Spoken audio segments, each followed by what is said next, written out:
नमस्कार, AB star news देख रहे हैं आप और मैं हूं आपके साथ सोहन सिंह। बड़ी खबरों में आज हम बात करेंगे तमाम उन खबरों की जिन पर आपकी नजरें लगातार बनी हुई हैं। सबसे पहले बात करेंगे पाकिस्तान के पूर्व प्रधानमंत्री इमरान खान की। गुरुवार को एक रैली के दौरान पाकिस्तान के पूर्व प्रधानमंत्री इमरान खान पर जानलेवा हमला होता है।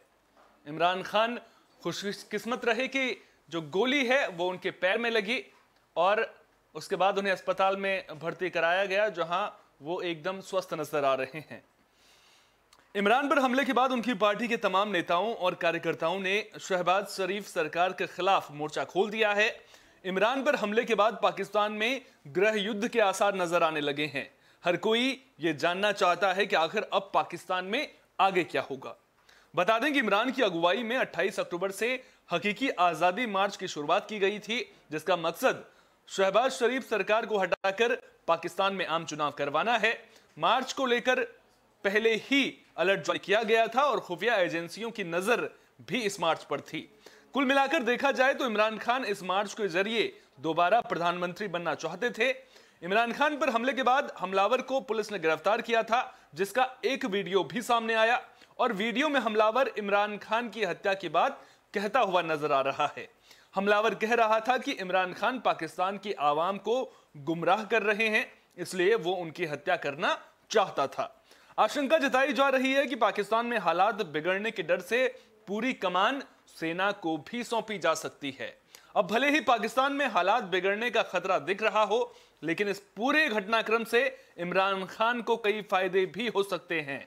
इमरान पहले ही अपने हकीकी आजादी मार्च से लोगों को अपने साथ लेने की कोशिश कर रहे थे। वहीं अब इस हमले के बाद उन्हें लोगों की सहानुभूति मिल सकती है, जिसका आगे चलकर इमरान खान को बड़ा फायदा हो सकता है। गोली लगने के तुरंत बाद इमरान खान ने जैसे अपने समर्थकों के लिए हाथ हिलाया, उससे यह साफ है कि वो इसे एक बड़ा मुद्दा बनाकर पीएम की कुर्सी तक पहुंचने का रास्ता तैयार करने की फिराक में नजर आ रहे हैं। लेकिन पाकिस्तान में जो कुछ भी गुरुवार को हुआ, उसके बाद कहीं ना कहीं पाकिस्तान में लोकतंत्र को लेकर के सवाल जरूर खड़े हो रहे हैं। अब ऐसे में जो हमलावर है, क्या उसके पीछे कोई और था जिसने इमरान खान पर हमला किया है? यह सवाल अभी जस का तस बना हुआ है।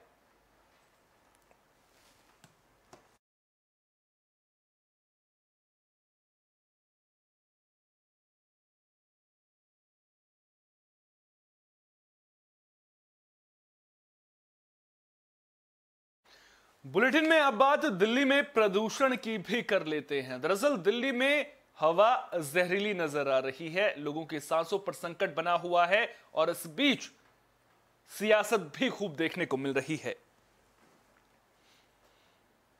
तो दिल्ली में हवा दम घुंटू हो चुकी है। बात लोगों की सांसों पर बन आई है, क्योंकि दिल्ली के लोग जहरीली हवा में सांस लेने को मजबूर हैं। उधर दिल्ली की पॉल्यूशन वाली हवा पर सियासत भी खूब हो रही है।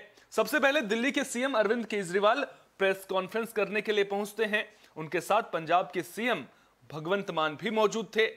प्रेस कॉन्फ्रेंस के दौरान केजरीवाल ऐलान करते हैं कि शनिवार से दिल्ली में प्राइमरी स्कूल बंद रहेंगे, साथ ही 5वीं क्लास से ऊपर की सभी क्लास के लिए आउटडोर एक्टिविटी बंद रहेंगी। इस दौरान केजरीवाल ने कहा कि वायु प्रदूषण की समस्या केवल दिल्ली की ही नहीं, उत्तर भारत के कई शहरों की है और प्रदूषण को लेकर केवल आम आदमी पार्टी जिम्मेदार नहीं है। इस परेशानी को दूर करने के लिए केंद्र सरकार को आगे आना होगा। हालांकि साथ ही अरविंद केजरीवाल ने यह बात भी कबूली कि पंजाब की पराली के लिए आम आदमी पार्टी जिम्मेदार है और अगले साल तक इसका हल भी निकाल लिया जाएगा। इस दौरान केजरीवाल ने जरूरत पड़ने पर ऑड इवन लागू करने की भी बात कही।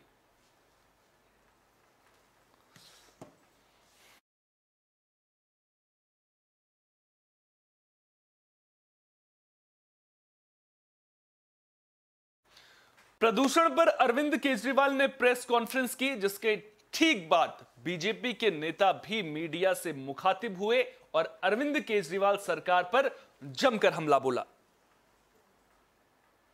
बीजेपी प्रवक्ता संबित पात्रा ने कहा कि आम आदमी पार्टी और अरविंद केजरीवाल की नीयत में ही खोट है।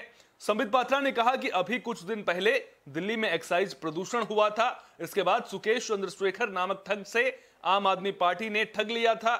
इस बीच श्रमिकों के ऊपर हुए सबसे बड़े करप्शन का खुलासा हुआ है। केजरीवाल सरकार के दौरान फर्जीवाड़ा कर 2018 से 2021 के बीच में करीब 10 लाख कंस्ट्रक्शन वर्कर्स का रजिस्ट्रेशन हुआ है, जिसमें करीब 2 लाख फर्जी रजिस्ट्रेशन करवाए गए हैं और इनके नाम पर पैसा उठाया जा रहा है। तो जो पुराने मुद्दे हैं और जो तमाम मुद्दे हैं उनको लेकर के केजरीवाल सरकार पर हल्ला बोल बीजेपी की ओर से देखने को मिला है। प्रदूषण को लेकर के भी बीजेपी ने साफ तौर पर कहा है कि अरविंद केजरीवाल सरकार की नीयत में खोट है। तो कुल मिलाकर देखा जाए तो हंगामा ज्यादा नजर आ रहा है, सियासत ज्यादा नजर आ रही है और सॉल्यूशन फिलहाल नजर नहीं आ रहा है।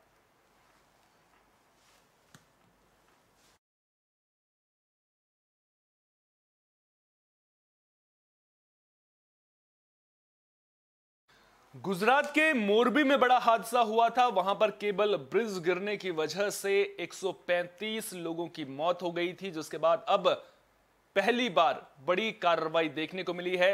प्रशासन ने पहली बड़ी प्रशासनिक कार्रवाई की है। Chief fire officer Sandeep Singh जाला को निलंबित कर दिया गया है। बता दें कि पुल हादसे के बाद यह किसी सरकारी ऑफिसर के खिलाफ पहला बड़ा एक्शन है।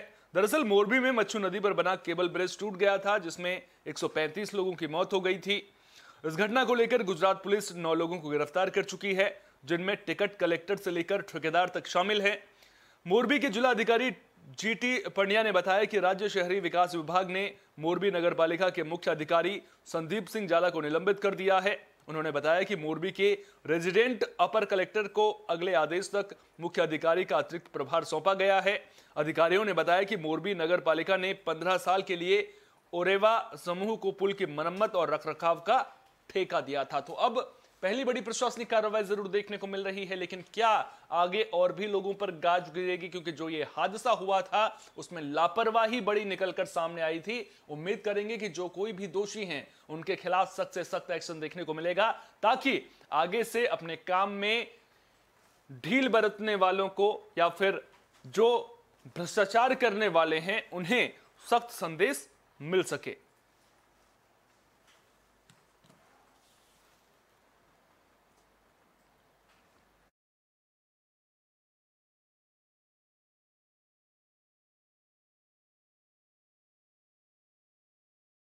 तिहाड़ जेल के डीजी संदीप गोयल का तबादला कर दिया गया है। आपको बता दें कि दिल्ली के एलजी ने आदेश जारी किया है।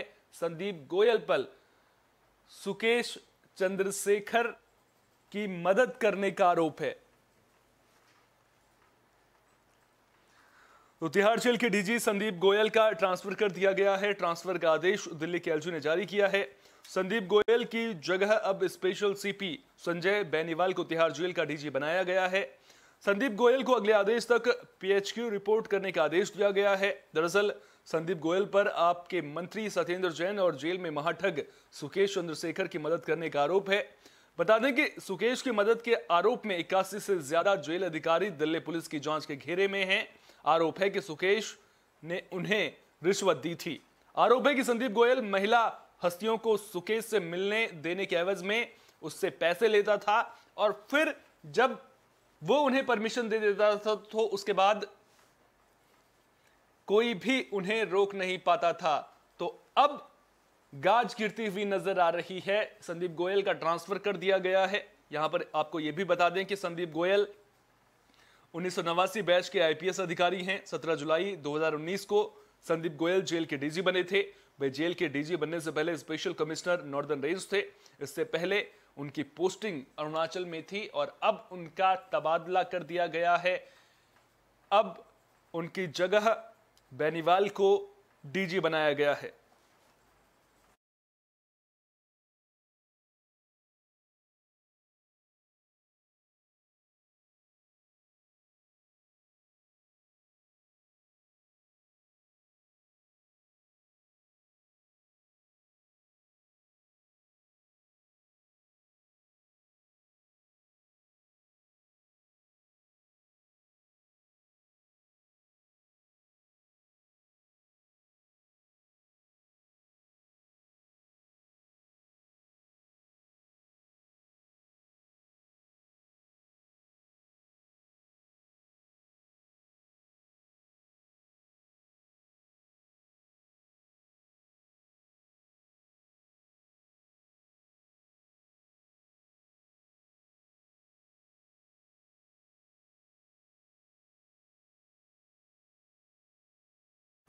अब बात गुजरात चुनाव की भी कर लेते हैं। दरअसल गुजरात में कल चुनावी तारीखों का ऐलान हुआ था, जिसके बाद अब आम आदमी पार्टी ने अपने सीएम चेहरे का भी ऐलान कर दिया है। इशुदान गढ़वी को आम आदमी पार्टी ने अपना सीएम उम्मीदवार बनाया है और इसे आम आदमी पार्टी किस तरह से एक्शन में नजर आ रही है गुजरात में, उससे जोड़कर भी देखा जा सकता है। आपको बता दें कि गुजरात में 2 चरणों में चुनाव होना है।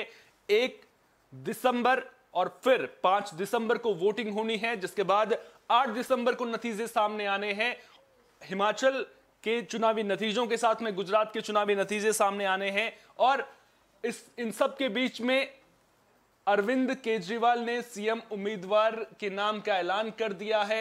इसे आम आदमी पार्टी की तैयारियों के तौर पर भी देखा जा सकता है कि किस तरह से पुख्ता तैयारियां आम आदमी पार्टी की नजर आ रही हैं। आपको बता दें कि कल से गुजरात में आम आदमी पार्टी रोड शो करना भी शुरू करेगी और आम आदमी पार्टी की जो प्लानिंग है वो शुरुआत में ये है कि 2 से 3 रोड शो आम आदमी पार्टी रोजाना करेगी और इस दौरान इशुदान गढ़वी जो सीएम उम्मीदवार आम आदमी पार्टी के हैं वो अरविंद केजरीवाल के साथ रोड शो में नजर आएंगे। अब अरविंद केजरीवाल जिस तरह से ताकत गुजरात में झोंक रहे हैं, उससे बड़ी चुनौती किसके सामने पेश हो रही है। हालांकि उनके लिए बीजेपी से पार पाना बिल्कुल भी आसान नहीं रहने वाला, लेकिन कहीं ना कहीं कांग्रेस पार्टी के लिए मुश्किलें अब बढ़ती हुई नजर आ रही हैं, क्योंकि एक और भारतीय जनता पार्टी पिछले 27 सालों से गुजरात में सत्ता पर काबिज है। हालांकि अगर पिछले चुनाव से तुलना करें तो पिछले चुनाव में भारतीय जनता पार्टी को केवल 99 सीटें मिली थी और जो पिछले गुजरात में उनके प्रदर्शन रहे हैं बीजेपी के, उसके मुकाबले पिछले चुनाव में प्रदर्शन थोड़ा कम भारतीय जनता पार्टी का रहा था और 77 सीटें कांग्रेस पार्टी ने जीती थी। अब ऐसे में क्या आम आदमी पार्टी कांग्रेस का विकल्प गुजरात में बन पाएगी, ये बड़ा सवाल है। इससे पहले इटालिया का नाम जरूर सामने आ रहा था। यह कहा जा रहा था कि वो पाटीदार समाज से आते हैं और जो पाटीदार आरक्षण आंदोलन था उसमें उनका बड़ा योगदान रहा है, इसलिए जो प्रदेश अध्यक्ष आम आदमी पार्टी के गुजरात के हैं वो सीएम कैंडिडेट बन सकते हैं। लेकिन उन्हें किनारे करके इशुदान गढ़वी जो पूर्व पत्रकार हैं, उन्हें सीएम कैंडिडेट आम आदमी पार्टी बनाती है। इसके पीछे क्या कुछ पार्टी की प्लानिंग है, यह भी आने वाले दिनों में स्पष्ट जरूर होगा। लेकिन कुल मिलाकर देखा जाए तो जो मुकाबला है वो गुजरात में त्रिकोणीय होता हुआ जरूर नजर आ रहा है।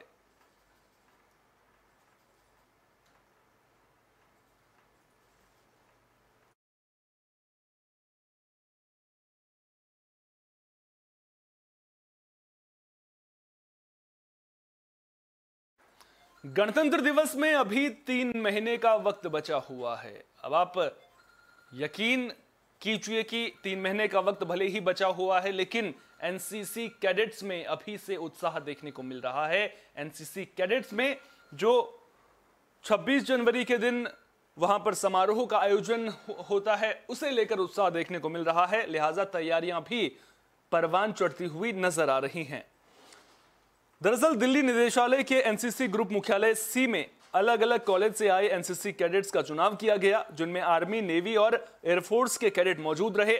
इस मौके पर NCC alumni club of Delhi के अध्यक्ष गिरीश निशाना और सचिव सीताराम समेत कई अधिकारी मौजूद रहे।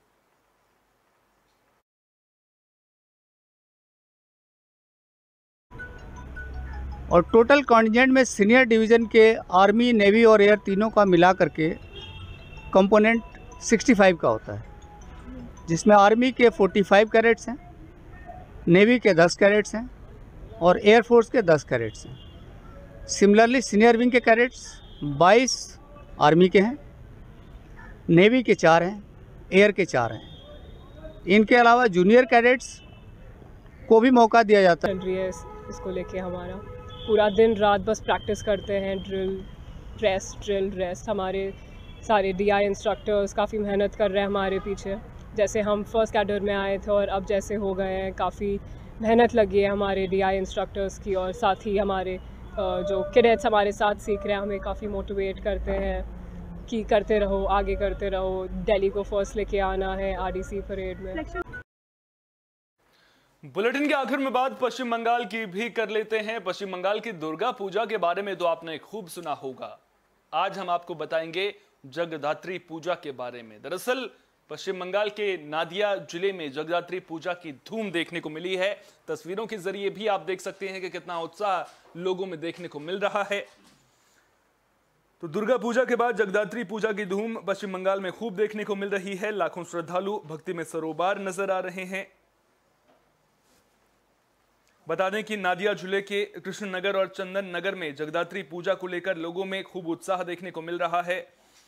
मान्यता है कि करीब 300 साल पहले महाराजा कृष्णचंद्र के सपने में देवी दुर्गा आई थी और उन्हें दूसरे रूप में पूजा करने का आदेश दिया था, जिसके बाद जगदात्री पूजा की शुरुआत हुई थी और भक्त भक्ति में सराबोर नजर आ रहे हैं। तस्वीरें भी इसकी बानगी खुद ब खुद पेश कर रही है। मां की भक्ति को लेकर लोगों में खूब उत्साह देखने को मिल रहा है। बड़ी बड़ी जो प्रतिमाएं हैं वो देखने को मिल रही हैं। लोग मां के जयकारों के साथ में धूमधाम के साथ जगदात्री पूजा मनाते हुए नजर आ रहे हैं।